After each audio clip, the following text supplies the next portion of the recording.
Thank you all so much. I appreciate the opportunity to be out here today. Thank Farm Bureau, KAIT, and all the folks that are here for making this opportunity possible.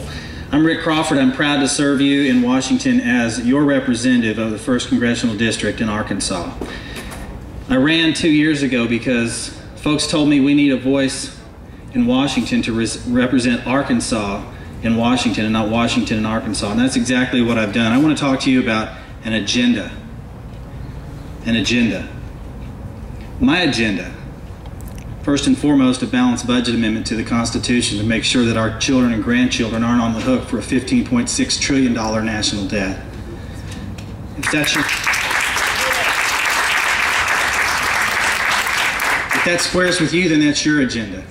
I want to talk about my agenda to rein in the EPA and make it easier for farmers to cash flow their farming operations. If that's your agenda, that's my agenda.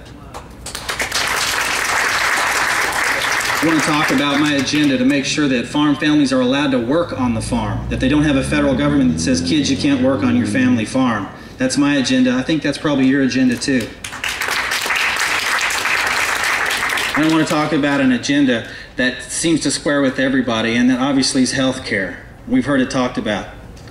We need affordable access to health care, no question about it, but we don't need the government coming in and appointing an unelected board of advisors to tell you, yes, you can have that hip surgery, grandmother, or no, you can't.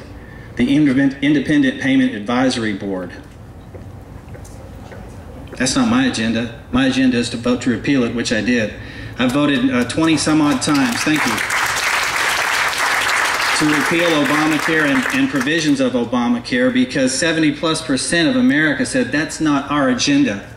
So my agenda is to represent you. That's my personal agenda. And that's been my mission throughout the last year and throughout this year. I set about that by visiting every hospital in the district, by forming a healthcare advisory council, by visiting with ag producers, by forming an ag advisory council, so that I could hear what their agenda is and make that my agenda. So that's been my agenda in Washington, is to listen to what the folks in the 1st District say and act on those wishes. Because I'm here to represent you in Washington, not Washington to you. Thanks so much. I appreciate your support.